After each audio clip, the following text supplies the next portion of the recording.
Students, welcome to my channel study with Seerat. तो students, आज हम कर रहे हैं define statistics, discuss its various functions, also explain limitation of statistics. ये क्वेश्चन जो है आपको ये आता है 15 मार्क्स का।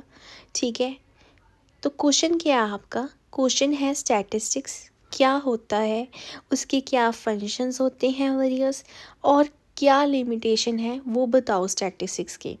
तो हम बात करते हैं आंसर की। तो सबसे पहले हम लिखेंगे इंट्रोडक्शन। अगर आप बीकॉम कर रहे हो तो ये वीडियोस उनके लिए बहुत हेल्पफुल होंगी।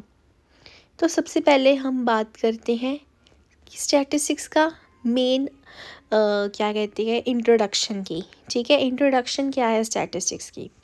और जब आपको 15 मार्क्स में क्वेश्चन आ रहा है तो आपको इसका कैसे अटैम्प्ट करना है ये भी मैं आपको बताती हूँ। सबसे पहले आपको लिखना है इंट्रोडक्शन। तो इंट्रोडक्शन लिख के आपको बताना है कि स्टैटिस्टिक्स क्या है, स्टैटिस्टिक्स का मतलब क्या होता है। तो statistics is a branch of mathematics that deals with collecting, organising, analysing and interpreting data to make meaningful decision. तो स्टैटिस्टिक्स क्या है? एक ब्रांच है मैथमेटिक्स की जिसके अंदर हम डील करते हैं collecting, organising, analysing and interpreting data to make meaningful decision. तो स्टैटिस्टिक्स क्या है? एक ब्रांच है मैथमेटिक्स की जिसके अंदर हमने क्या करना है? कलेक्ट करना है, ऑर्गेनाइजिंग करना है, एनालाइज करना है और इंटरप्रेटेट करना है डाटा को, और फिर उसके बाद हमें एक मीनिंगफुल डिसीजन लेना है। अब बेटा ये जो दिया हुआ है ना आपको, collecting, organising, analysing and interpreting data to make meaningful decision, यही जो है आपके यही पर फंक्शंस भी होते हैं आपके। ठीक है, मतलब आपको एक चीज़ बताई होती है जिसके अंदर आपको दिया होता है नंबर ऑफ स्टूडेंट्स। ठीक है, आपको मार्क्स दिए होते हैं, आपको बताना होता है कि किसके ज़्यादा मार्क्स आए हैं, किसके कम मार्क्स आए हैं, ये सारा जो आपको निकालना होता है। ठीक है, स्टैटिस्टिक्स का यही मकसद होता है, यही काम होता है। मतलब क्या करना है, देखो इसके अंदर क्या करोगे, सबसे पहले आप कलेक्ट करोगे कि किसके कितने मार्क्स ज़्यादा है, कितने कम आए हैं ना। फिर उसके बाद ऑर्गेनाइजिंग करोगे किसके कितने, ऑर्गेनाइजिंग मतलब किसके कितने कम आए हैं, किसके ज़्यादा मार्क्स आए हैं। उस तरह अब फिर जिसके ज़्यादा उसके अलग रखोगे, जिसके कम है उसके अलग रखोगे, है ना। फिर उसके बाद एनालाइज करना कि किसके अंदर कम है, किसके अंदर ज़्यादा है, ऐसे। फिर इंटरप्रिटेटिंग डाटा, फिर उसको इंटरप्रेट करना डाटा, अच्छे से देखना डाटा को। ठीक है, फिर उसके बाद क्या निकालना है, एक मीनिंगफुल डिसीजन बताना। तो यही होता है काम स्टैटिस्टिक्स का। ठीक है, अब एग्जांपल्स आपको अच्छे से समझ आएगा।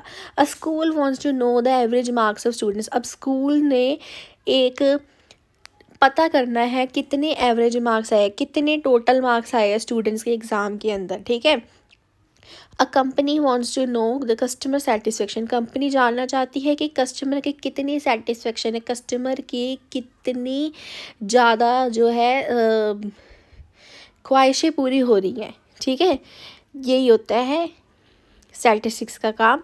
समझ आ गया होगा आपको स्टैटिस्टिक्स का मतलब होता है कि हमें एक डाटा को अच्छे से कलेक्ट करना। ठीक है, फिर उसके बाद ऑर्गेनाइज करना, फिर उसके बाद क्या करना है, एनालाइज करना है, फिर इंटरप्रेट करना डाटा। फिर उस सब का जब ये सब कुछ हो जाएगा उसके बाद आपको एक मीनिंगफुल डिसीजन निकालना है। यही आपके फंक्शंस होते हैं। अब देखो फंक्शंस, पहले मीनिंग देखो, मीनिंग क्या है, डेफिनेशन मीनिंग। तो स्टैटिस्टिक्स क्या है? एक study of data that helps in understanding trends, patterns and make decision. Statistics क्या है? स्टडी ऑफ डाटा, एक डाटा की स्टडी है जिसके अंदर हम अच्छे से देखते हैं कि क्या उसकी ट्रेंड्स है, क्या उसकी कमियां हैं, क्या उसका पैटर्न है। ठीक है, पूरा पैटर्न समझते हैं और एक डिसीजन लेते हैं, है ना। यही होता है स्टैटिस्टिक्स। अब देखो बेटा, ये सब आपने देख लिया। अब देखो बेटा, फंक्शंस क्या होते हैं स्टैटिस्टिक्स के। मैंने आपको बोला था ना कि स्टैटिस्टिक्स के फंक्शन भी यही होते हैं। देखो, statistics have several important functions in daily life. Statistics के सेवरल इंपॉर्टेंट फंक्शंस होते हैं डेली लाइफ के अंदर, बिजनेस, गवर्नमेंट एंड रिसर्च। ठीक है, अब सब मेजर फंक्शंस जो मेजर फंक्शन है स्टैटिस्टिक्स वो कौन से होते हैं? Data collection. ठीक है, डाटा कलेक्शन। अब डाटा कलेक्शन हमने पढ़ा था कलेक्ट करना, ऑर्गेनाइजिंग करना, समराइजिंग करना, डिसीजन लेना, इंटरप्रेट करना, यही सारे फंक्शन है स्टैटिस्टिक्स के, है ना। इंट्रोडक्शन में जो लिखा था वही सारे फंक्शन। आप देखो इसको मीनिंग अच्छे से समझती है। डाटा कलेक्शन मतलब कि the first step in statistics is collecting accurate data. मैंने आपको बोला था ना कि डाटा को अच्छे से कलेक्ट करना, सही डाटा कलेक्ट करना, ठीक है। फर्स्ट स्टेप है स्टैटिस्टिक्स का क्या, एक्यूरेट डाटा कलेक्ट करना, सही डाटा जो है हमें कलेक्ट करना है। Example, collecting the height of all students in a class. जैसे एग्जाम्पल देखो क्या लिखी हुई है इसके अंदर कि हम जो है स्टूडेंट्स की क्लास के अंदर जितने स्टूडेंट्स हैं उसकी हाइट देख कलेक्ट कर रहे हैं, किसकी ज़्यादा हाइट है, किसकी कम हाइट है। ये सारा डाटा जो है हमें अच्छे से कलेक्ट करना होता है, ठीक है। फिर उसके बाद ऑर्गेनाइजेशन। ऑर्गेनाइजेशन मतलब क्या है, वंस डाटा इज कलेक्टेड, ठीक है। जब डाटा जो है हम कलेक्ट कर लेंगे, ठीक है, फिर उसके बाद उसको अच्छे से ऑर्गेनाइज करना प्रॉपर फॉर्म में, ठीक है, सच एज टेबल, चार्ट्स और ग्राफ, ठीक है। अब उसके बाद क्या करना है, डाटा कलेक्शन के बाद क्या करना है, वंस डाटा इज कलेक्टेड, जब कलेक्ट हो जाएगा डाटा फिर उसके बाद ऑर्गेनाइज करना है डाटा को अच्छे से और अच्छे से परफॉर्म प्रॉपर फॉर्म जैसे टेबल्स, चार्ट्स, ग्राफ्स, ठीक है, ये लिखा हुआ है। अब एग्जाम्पल देखो इसकी क्या दी हुई है, table showing the number of students in each class. जैसे एक टेबल बना दो, जैसे एक टेबल बना दो, उसके अंदर बताओ कितने नंबर ऑफ स्टूडेंट्स जो है आपके क्लास के अंदर है, कितने नंबर ऑफ स्टूडेंट्स हर जैसे फर्स्ट क्लास में 40 स्टूडेंट्स है, सेकंड क्लास में आपके 50 स्टूडेंट्स है, ऐसे सारी टेबल बना दो, उसके अंदर बताओ कितने स्टूडेंट्स है एक क्लास के अंदर, ठीक है। यही दिया हुआ है example, table showing the number of students in each class. ये भी समझ आ गया आपको। तो ये हमने पढ़ा अभी डाटा कलेक्शन, डाटा ऑर्गेनाइजेशन। अब आ जाते हैं डाटा समराइजेशन। डाटा समराइजेशन मतलब डाटा को समराइज मतलब कि करना, अच्छे से समराइज करना, समराइज लार्ज। जैसे अब डाटा जो है बहुत बड़ा होता है ना, अब डाटा जो बहुत बड़ा होता है, अब उसको अच्छे से समराइज करने के लिए, ठीक है, इंटरप्रिटेट करने के लिए कैसे, मतलब कैसे कर सकते हैं इसको summarise. Data statistics helps in summarising large amount of data into simple form using measures like. अगर हमें जैसे बहुत बड़ा डाटा दिया होता है ना, बहुत बड़ा डाटा दिया होता है ना, तो इसको हम सिंपल फॉर्म में मेज़र करने के लिए क्या करते हैं, एक मीन निकालते हैं। Average mean shows the central value, मतलब टोटल वैल्यू बताता है। मीडियन जो मिडल वैल्यू बताता है। फिर mode shows the most frequent, जो सबसे ज़्यादा वैल्यू आती है वो बताता है, ठीक है। Example, average marks of students can tell overall performance without checking each students mark, ठीक है। अब देखो क्या कह रहे हैं बेटा इसके अंदर, एग्जाम्पल देखो, एग्जाम्पल कह रही है कि average marks of students can tell about, जितने बच्चों के एवरेज मार्क्स आए हैं, ठीक है, वो क्या बता रही है, ओवरऑल परफॉर्मेंस बता रहे हैं without checking each students mark, ठीक है, वो बता रहे हैं ओवरऑल परफॉर्मेंस विदाउट चेक करे एक बच्चे के मार्क्स के, ठीक है। मतलब एवरेज मार्क्स ऑफ स्टूडेंट्स जो जिस बच्चे के एवरेज मार्क्स आए हैं वो हमें पूरी परफॉर्मेंस बता रहे हैं, ठीक है, विदाउट चेकिंग। एक बच्चे के मार्क्स बिना चेक करे ही आपको जो है पता लग जाएगा कि कौन से बच्चे की एवरेज मार्क्स आए हैं, ओवरऑल परफॉर्मेंस पता चल जाएगी उनकी, ठीक है। तो ये होता है समराइजिंग, कि मतलब ज़्यादा दिया हुआ डाटा को एक छोटी चीज़ों में फॉर्म मेजर कर देना। जैसे एक डाटा दिया होता है आपको कि इतने बच्चे जो है आपने बताना है कौन सा बड़ा है कौन सा छोटा है, मतलब किसके कितने मार्क्स आए हैं किसके कितने कम आए हैं, ठीक है। इसको करने के लिए आपको क्या करना पड़ता है, उसका मीन निकालना पड़ता है, मीडियन और मोड से आप कैलकुलेट कर सकते हो, ठीक है। यही चीज़ होती है समराइजेशन, डाटा समराइजेशन। अब आ जाता है डाटा एनालिसिस। डाटा एनालिसिस क्या होता है, statistics helps in analysing data to find patterns, trends and relationship. अब एनालिसिस क्या काम करता है, पूरा जब हम देख लेते हैं कि पूरे जब हम कर लेते हैं वो क्या कहते हैं उसे, देखते हैं पूरा डाटा को, फिर उसके बाद जो है उसको कलेक्ट करते हैं, फिर ऑर्गेनाइज करते हैं, है ना, फिर उसके बाद समराइज करते हैं, फिर एनालाइज आ जाता है। अच्छे से देखेंगे अब हम डाटा को, क्या पैटर्न है उसका, क्या ट्रेंड है, क्या रिलेशनशिप है। ठीक है, इसका मतलब क्या है, यही लिखा हुआ है, data analysis statistics helps in analysing data to find patterns, trends and relationship. मतलब क्या बताता है इसके अंदर कि क्या पैटर्न है डाटा का, क्या मकसद है डाटा का, क्या रिलेशनशिप है डाटा का, वो बता देगा आपका सब कुछ डाटा एनालिसिस। इसकी एग्जांपल देखो, finding relationship between study hours and exam hours. ठीक है, इसका मतलब क्या हुआ कि ये जो है हमें बताते हैं कि क्या स्टडी हार्स जो है रिलेशनशिप बता देगा इसके अंदर, क्या स्टडी हार्स का रिलेशन है, क्या एग्ज़ाम मार्क्स का रिलेशन है। मतलब कितने बच्चों ने जो है, जैसे हम एग्ज़ाम्पल ले रहे थे पहले भी कि ज़्यादा बच्चे कौन से, कितने बच्चों के ज़्यादा मार्क्स आए, कितने बच्चों के कम मार्क्स आए हैं। तो ये अब क्या बताएगा, एनालाइज करके बताएगा कि जोन से बच्चों ने ज़्यादा पढ़ा उसके क्या स्टडी आवर्स है, ठीक है, और क्या एग्ज़ाम मार्क्स है, ये रिलेशन बता देगा। Analyse, data analysis. तो ये होते हैं आपके डाटा एनालिसिस। ठीक है, कि स्टैटिस्टिक्स को अच्छे से एनालाइज करना, उसके क्या पैटर्न है, क्या ट्रेंड्स है, मतलब कैसे बच्चे की ज़्यादा मार्क्स आए, ये सब कुछ पता लगेगा आपका डाटा एनालाइज करके। ठीक है, फिर डाटा इंटरप्रिटेशन।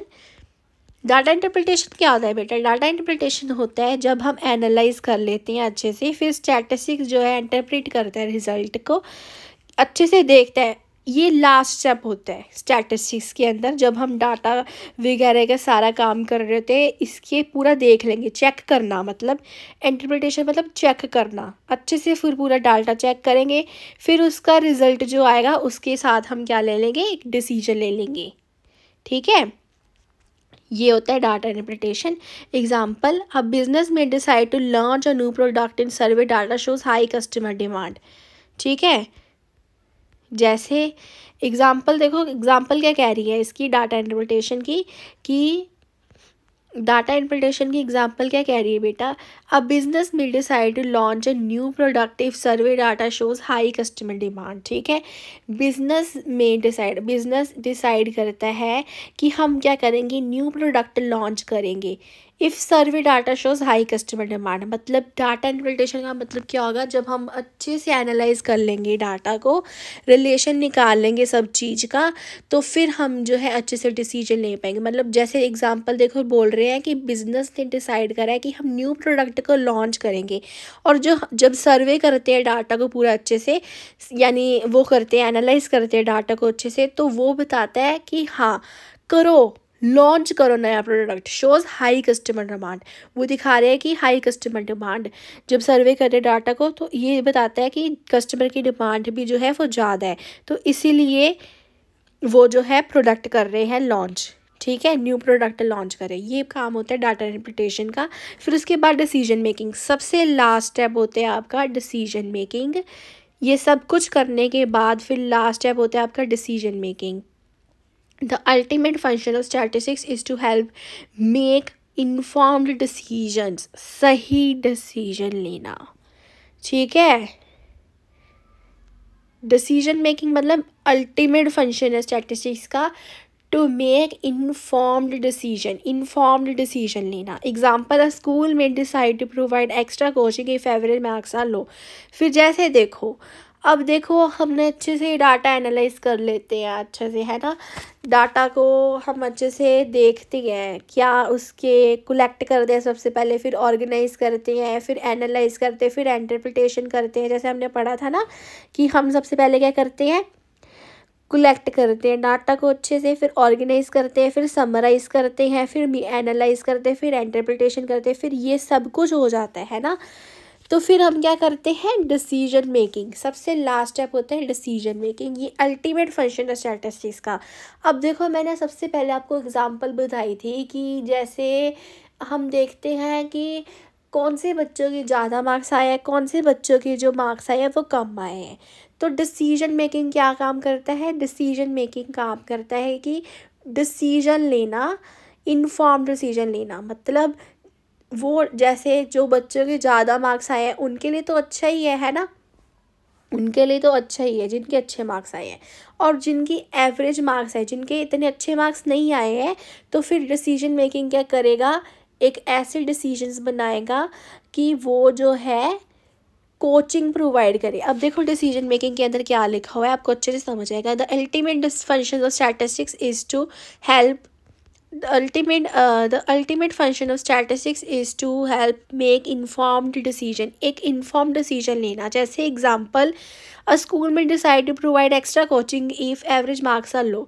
स्कूल डिसाइड करता है कि हम जो है बच्चों को प्रोवाइड करेंगे कोचिंग, एक्स्ट्रा कोचिंग क्लासेस, ठीक है, जबकि मार्क्स जो है, जबकि एवरेज मार्क्स जो है लो आए हैं। तो ये होता है डिसीजन मेकिंग। तो आपको समझ आ गए होंगे अच्छे से फंक्शंस स्टैटिस्टिक्स की। अब आ जाती है last topic, limitation of statistics. Limitations क्या होते हैं बेटा, अब लिमिटेशंस होते हैं डिसएडवांटेजेस। क्या नुकसान है स्टैटिस्टिक्स के? सबसे पहले नुकसान है कि ये जो है हम न्यूमेरिकल डाटा पे बेस्ड होता है, ठीक है, ये न्यूमेरिकल डाटा पे बेस्ड होता है, based on numerical data. Statistics can only deal with numerical or measurable data. It can not measures feelings, emotions and opinions directly. ठीक है, अब स्टैटिस्टिक्स जो है हमने पहले ही पढ़ा था कि ये जो स्टडी है मैथमेटिक्स की है, ठीक है, तो ये बेस्ड है न्यूमेरिकल डाटा पे, ठीक है, ये डील करते हैं सिर्फ न्यूमेरिकल और मेजरेबल डाटा पे। इसके अंदर हम ना मेजर कर सकते हैं लोगों की फीलिंग्स, इमोशंस और ओपिनियंस, ठीक है, राय। अब आ जाती है समझ आ गया होगा बेस्ड ऑन न्यूमेरिकल डाटा का मतलब आपको। अब आ जाता है second disadvantage, quality depends on data. अब इसकी क्वालिटी जो है डिपेंड करती है डाटा की। अगर डाटा जो है आपको रॉन्ग दिया होगा तो एनालाइसिस भी, स्टैटिस्टिक एनालाइज भी रॉन्ग होगा, मतलब सारा स्टैटिस्टिक्स का डाटा भी रॉन्ग हो जाएगा, ठीक है। तो ये डिपेंड करता है, क्वालिटी जो डिपेंड करती है वो डाटा पे डिपेंड करती है, ठीक है जी। अब आ जाता है थर्ड वाला आपका डायनेमिक नेचर ऑफ डाटा, ठीक है। डायनेमिक नेचर ऑफ डाटा मतलब कि डाटा जो है वो चेंज होता रहता है, डाटा चेंजेस ओवर टाइम, ठीक है। सो स्टैटिस्टिक्स रिजल्ट्स में बिकम आउटडेटेड, ठीक है, डाटा जो है वो चेंज होता रहता है अलग अलग टाइम पे, तो स्टैटिस्टिक्स रिजल्ट भी जो है वो भी चेंज होते रहेंगे, बिकम आउटडेटेड। मतलब जैसे देखो, आपको एग्जांपल देती हूँ, जैसे अब 2025 के अंदर बच्चों के जो मार्क्स है, किस बच्चों के ज़्यादा मार्क्स आते हैं, किस बच्चों के कम मार्क्स आते हैं, ठीक है। अब जैसे 2025 में भी 2 बारी पेपर होंगे, है ना, बच्चों के 2 बारी पेपर होते हैं। एक होते हैं मिड सेमेस्टर, ऐसे होता है ना, हमारे फर्स्ट सेमेस्टर में आपके इतने मार्क्स आ रहे हैं बच्चों के, किसके ज़्यादा रहे किसके कम आ रहे हैं। फिर उसके बाद सेकंड सेमेस्टर में हम देखते हैं किस बच्चों के ज़्यादा मार्क्स आ रहे हैं, किस बच्चों के कम मार्क्स आए। तो ऐसे जो डाटा चेंज होता रहेगा, तो मतलब ये डायनेमिक नेचर होता है, ठीक है, डायनेमिक नेचर ऑफ डाटा होता है। फिर उसके बाद फोर्थ पॉइंट देखो क्या बोल रहे हैं, can be use only by experts. ये सिर्फ यूज कर सकते हैं जो एक्सपर्ट्स हैं मैथमेटिक्स के अंदर। Statistics can be use only by those persons who have special knowledge of statistical methods. Statistics जो है ये यूज कर सकते हैं वही पर्सन जो जिसके अंदर स्पेशल नॉलेज है स्टैटिस्टिकल मेथड्स की, ठीक है जी। कहते हैं कि स्टैटिस्टिक्स को करना इतना आसान नहीं है, स्टैटिस्टिक्स कर सकते हैं वही इंसान जिसके अंदर स्पेशल नॉलेज है स्टैटिस्टिक्स मेथड्स को यूज़ करने की, ठीक है। मिस इंटरप्रिटेशन, लास्ट पॉइंट आपका देखो बेटा क्या है, मिस इंटरप्रिटेशन। मिस इंटरप्रिटेशन मतलब क्या है, statistics can be miss use, statistics का मिस यूज हो सकता है। मिस इंटरप्रिटेशन मतलब कि इंटरप्रिटेशन मतलब कि मिसयूज हो सकता है, और आपका डाटा जो है वो गलत हो सकता है, ठीक है। तो सपोर्ट अ फॉल्स क्लेम, तो इसका डाटा जो है मिसयूज होगा, तो फिर इसका आंसर जो है गलत भी आएगा, ठीक है। तो यही हो गया मिस इंटरप्रिटेशन भी आपका आंसर, मिस इंटरप्रिटेशन। तो अब बात करते हैं कंक्लूजन की। कंक्लूजन क्या कहता है, अब इसका कंक्लूजन कहता है statistics is a powerful tool that help in understanding, analysing and interpreting data. Statistics जो है एक पावरफुल टूल है, ठीक है, अंडरस्टैंड करना, एनालाइज करना, इंटरप्रेट करना डाटा को, but it should be used carefully. इसको यूज करना ढंग से, केयरफुली और रिस्पॉन्सिबली यूज़ करना। तो ये कंक्लूजन कहता है इसका। कंक्लूजन मतलब क्या होता है बेटा, क्या कहता है स्टैटिस्टिक्स, मतलब हमने पूरा जो पढ़ा है उसका मतलब क्या हुआ इन शॉर्ट, समरी, ठीक है, जिसे हम समरी में भी कह देते हैं, कंक्लूजन वो हो गया, ठीक है। क्या कहती है पूरी स्टैटिस्टिक्स की बारे हम जो हमने पढ़ा, ये कहता है कि स्टैटिस्टिक्स जो है एक पावरफुल टूल है जिसके अंदर हम अच्छे से अंडरस्टैंड करते हैं, एनालाइज करते हैं, डाटा को इंटरप्रेट करते हैं, लेकिन ये जो है हमें ढंग से यूज़ करना पड़ता है, केयरफुल यूज़ करना पड़ता है और रिस्पॉन्सिबिलिटी यूज़ करना पड़ता है, ठीक है। तो ये आपका था हमारा, ये था आपका question, define statistics and discuss its various functions, also explain limitation of statistics। उम्मीद करती हूँ आपको अच्छे से समझ आ गया होगा। तो अगर आपको मेरी वीडियो अच्छी लगी तो मेरी वीडियो को लाइक करना, शेयर करना एंड सब्सक्राइब करना। Thank you students, bye, all the best.